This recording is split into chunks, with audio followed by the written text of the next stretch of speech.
আবার আসছি কাপড় নষ্ট, কাপড় ধোয়ার জন্য আসি নাই, বলে আমার একটা ছুরি আছে, ছুরিতে দেওয়ার জন্য আসছি।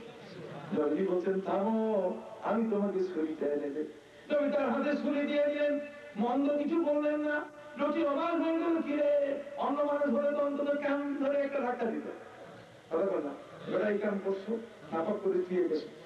নবীজি তাকে আদর করলেন, যত্ন করলেন, ক্ষমা চাইলেন। লোকটি অবাক হয়ে বলছে, রাসূল সত্যিকার আপনি মহান রাসূল, অতএব আমাকে দয়া করে ক্ষমা করে দেন, আর আপনার মুখের কলিমাটা আমার মুখে জারি করাই দিয়ে বলেন লা ইলাহা ইল্লাল্লাহ মুহাম্মাদুর রাসূলুল্লাহ।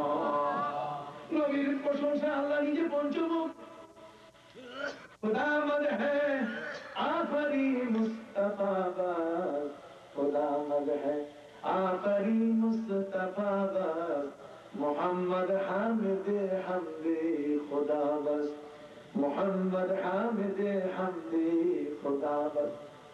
दुनिया आखिरी कोई मखलूक अल्लाह नाम ना है, अल्लाह को टेंशन नहीं, अल्लाह टेंशन हुई मोहम्मद अल्लाह के ना रखे। আমার রসুল যদি আল্লাহকে না ডাকে তখন আল্লাহ কি হয়, টেনশন হয়ে যায়। নবী আমার ডাকে না কেন? আল্লাহ সুবহানাল্লাহ, নবীর মান কি কম? এই জন্য নবী করিমকে আল্লাহ তাআলা দিয়েছেন আরো সে দুলারা বানাইছেন, ইন্নাকা ওয়া তাআতা মাউতা আন লাম ইয়াতাউ আহাদুন মিনান নাস মিন ক্বাবলিকা ওয়ালা বা'দ। হে রাসূল, আমি আপনাকে আরো সে এমন একটা জায়গায় আছি, মুসা নবীর সাথে আমার খাতির ছিল, যেটা আরো সে উঠেই নেই। কথা বল না, জোরে বল না। মুসা নবীর সাথে আমার খাতির ছিল, চুর পাহাড় পর্যন্ত জমিন থেকে 400 ফিট উপরে উঠা, জায়গার উপরে উঠাইয়া মুসার সাথে কথা বলছি, এটা আমার আরো সে উঠেই নেই, আরো দেখাই নেই। কথা বল না। ইব্রাহিম খলিলের সাথে আমার দোস্তানি হয়েছে, মিতালি হয়েছে। ইব্রাহিম খলিল আউয়ালু মা ইউকসা, আউয়ালু মা ইউকসা ইয়াউমাল কিয়ামাতি ইব্রাহিম, কিয়ামতের ময়দানে ইব্রাহিমকে আনুষ্ঠানিকভাবে কাফন করানো হবে, সেই ইব্রাহিমের সাথে আল্লাহর বড় দোস্তানি। ওয়াত্তাখাযাল্লাহু ইব্রাহিমা খলিলা, ইব্রাহিমকে আল্লাহ খলিল হিসেবে গ্রহণ করেছেন। এত বড় বন্ধু হয় না, সেই ইব্রাহিমকে আল্লাহ রব্বুল আলামিন আরো সে উঠান নাই, আরো সে উঠেছেন তার প্রিয় নবী মুহাম্মদ রাসূলুল্লাহ সাল্লাল্লাহু আলাইহি ওয়াসাল্লাম। আর বলে দিলেন ইন্নাকা ওয়া তাআতা মাউতা আন, নবী আপনার পায়ের ছাপটা আরশের গায়ে পড়ছে, ওটা যেন মিশে না যায়, এই জন্য আপনার আগেও কাউকে সরাই নেই আর পরেও কাউকে সরাবে না, কারণ আপনার পায়ের উপরে পা রাখলে তো পাটা মিশে যাবে। দেখছেন, নবীর কদম আল্লাহ দেখতে চায়, চিনেন না সুবহানাল্লাহ, কি করতে চায়, দেখতে চায়, ধন্য হয়ে যায় আরশ, চিনেন না সুবহানাল্লাহ। সেই নবী মুহাম্মদ রাসূলুল্লাহ সাল্লাল্লাহু আলাইহি ওয়াসাল্লাম এই বিশ্ব জগতে এত বড় মহান রাসূল, আল্লাহ বলেন আমি রব্বুল আলামিন, আর আপনি হলেন রহমতুল লিল আলামিন। আলামিনের ব্যাখ্যা দেয়, আলামিন বলতে গেলে যতদূর এটা রব যিনি, আর অত বড় আলামের রহমত মুহাম্মদ রাসূলুল্লাহ সাল্লাল্লাহু আলাইহি ওয়াসাল্লাম। রাসূলের মর্যাদা, রাসূলের সম্মান কোন অংশে কি আল্লাহ কম দিয়েছেন? যেরকম না, সেই রাসূলের মান ইজ্জত সম্মানের প্রতি তাকিয়ে, তার ভূয়াসী গুণাবলীর দিকে তাকিয়ে, তার যুগে তার কাছে আসার সুযোগ পান নাই, যে উহুদের ঘটনা শুনে 32টা দাঁত ভেঙে ফেলেন কে? 32টা দাঁত ভাঙছেন কিসের ঠেলায়? মহব্বতের ঠেলায়। কিসের ঠেলায়? এটা মহব্বত কয় ইঞ্চি হতে হবে লম্বা, কয় ইঞ্চি খাটো হতে হবে, মহব্বত শীত করে হতে হবে না উপর হইয়া হইতে হবে না বইয়ে বইয়ে হইতে হবে। মহব্বতটা কেমন জিনিস?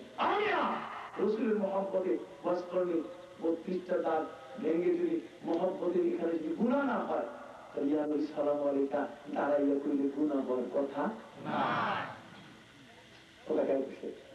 এখানেও তো মহব্বত, এখানে মহব্বত তো ওই হুজুর কান কাটছে জায়গা জেল খাচ্ছে, কথা বলছেন, আর ওই দাঁত ভাঙছে জেল খাটে যায়। সুবহানাল্লাহ, নবীর শান, নবীর মান নিজেকে যদি আপনি উজাড় করে দেন, লা ইউমিনু আহাদুকুম হাত্তা আকুনা আহাব্বা ইলাইহি মিন ওয়ালিদিহি ওয়া ওয়ালাদিহি ওয়ান নাসি আজমাইন। যে কারণে নবী বলেছেন লা ইউমকিনু আত-তানাউ কামা কানা হাক্কুহু, লা ইউমকিনু আত-তানাউ কামা কানা হাক্কুহু। بعد از خدا بزرگ توی قصه مختصر হে নবী আপনার প্রশংসা আপনার গুণাবলী বর্ণনা করার মতো ভাষা আমার জিহ্বায় নাই হযরত মা আয়েশা বলেছেন বিশ্বনবী মুহাম্মদ রাসূলুল্লাহকে আমি পেয়েছি আমার আকাশের সূর্যের মতো পৃথিবীর আকাশের সূর্য উদিত হয় সেই সূর্য ডুবে যায় কিন্তু আমার আকাশে যে সূর্য উঠেছে সেই সূর্য কখনো ডুবে না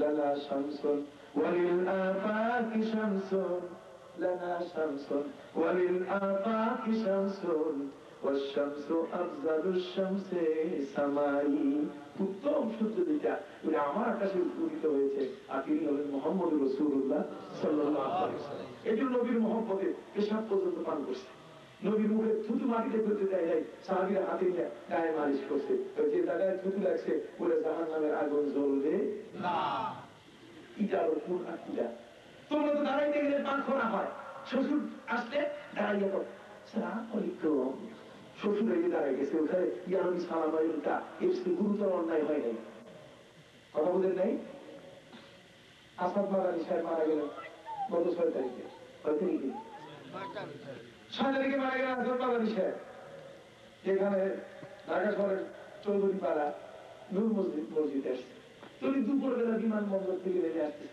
এরা সবাই দাঁড়াইয়ে দাঁড়াইয়ে অপেক্ষা করতেছে ওই পাশে আমিও গেছিলাম তাই বলে যে আপনারা কি করতেছেন দাঁড়াইয়া আসাদ মাদানী সাহেব আসবে জন্য অপেক্ষা করতেছি দাঁড়াইয়া অপেক্ষা করতেছেন কেন বইয়া বইয়া অপেক্ষা করেন বসে বসে অপেক্ষা করেন তারা বলে তারা এই তো গুণা হয়ে যায় ক্যাম দিয়ে যায় ক্যাম করা তো যাই নাই কথা বলে নেই তাহলে বাজারে যাবেন বসে বসে যাবেন না বাজার যাবেন কি বসে বসে যাবেন শ্বশুর বাড়িতে যাবেন বসে বসে যাবেন শাশুড়ি বাড়িতে যাবেন বসে বসে যাবেন কথা খাই করছেন খাইয়ে খাইয়ে কোনোদিন যাবেন না কথা বুঝতে পারছেন কথা আজকে কত কথা বলবো আপনি ঘন্টার পর ঘন্টা শুনতে পারবেন কথা যেতে না সেটা হলো রসুলের মান কবি বলছেন বাদাল উলা বিকামালিহি আপনার উপরে কেউ যেতে পারে নাই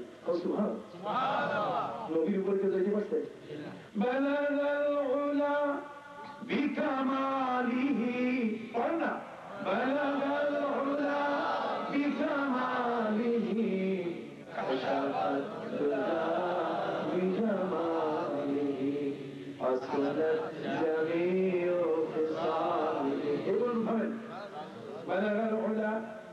সম্মানের সর্বোচ্চ মানে রসুল পৌঁছে গেছেন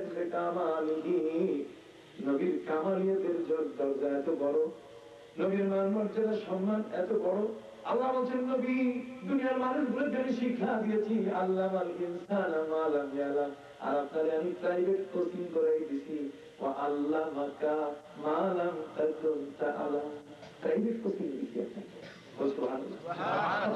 একের উপর বাইরের ভিতর সব নবী আপনাকে জানাইছি ওরা যারা জেনারেল করছে আপনি প্রাইভেট আপনি এমন সুন্দর করে করছেন আমি আপনাকে রবীন্দ্রনাথের ছাত্র বানাই আমি কোনোদিন গীতাঞ্জলি আর অগ্নিবীণা করে আপনি আগাবেন সেটা কখনো সুযোগ দিব না আমি আল্লাহ আপনার অভিভাবক হয়ে আপনার শিক্ষা দীক্ষা আপনার জ্ঞান আপনার আমার সবকিছু দায়িত্ব আমি গ্রহণ করেছি অতএব আপনার সিনায় এলেন দিতে গিয়ে আর দরকার নাই লেখারও দরকার নাই পড়ার দরকার নাই আমি ফাঁক করে ঢুকাই দিই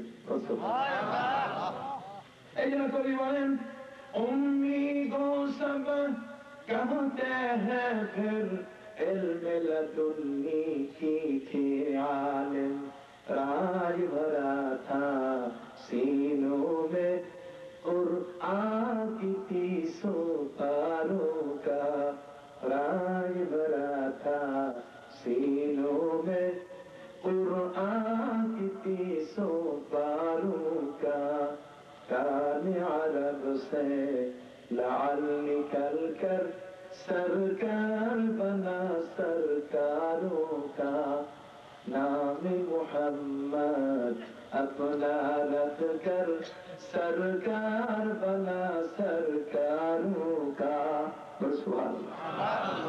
আমার রসুল এমন যে আল্লাহ সিনার মধ্যে জ্ঞান জগৎ সব ভরে দিচ্ছে, ঠিক কিনা?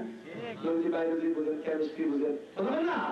সায়েন্স বুঝেন, আর্টস বুঝেন, কমার্স বুঝেন, ব্যবসা বুঝেন, বাণিজ্য বুঝেন, বলবেন না? চিকিৎসা বুঝেন, মেডিকেল সায়েন্স বুঝেন, বুঝেন না কোনটা? দুনিয়ার সবকিছু বুঝেন, গুণাবলীতে মহাপূর্ণ, যে কারণে বিশ্বের সব বিজ্ঞানীরা ভিক্ষুকের মতো হাত জোর করে নবীর দরবারে, নবীর জ্ঞানের কাছে তারা তাকাই আছে। ঈশ্বরের মর্যাদা এত বড়। আল্লাহ নিজেই বলছেন, আপনার আলোচনা সবার উপরে আপনি যে থিওরি দিয়েছেন, আপনি প্র্যাকটিক্যাল যেভাবে দেখাইছেন, ওটা জীবনটা কোরআনের জীবন, কুলুকুল কোরআন। মায়েশা বলছেন রাসূলের জীবন হলো কোরআনের জীবন, কোরআনের ডুপ্লিকেট তিনি, কোরআনের ফটোকপি।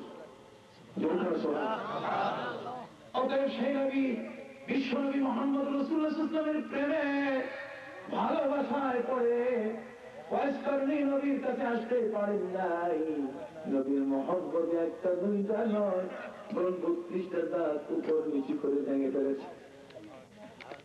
নবীর কাছে খবর গেল, নবীজি শুনলেন তার প্রেমের একজন প্রেমিক, তার একজন পাগল, তার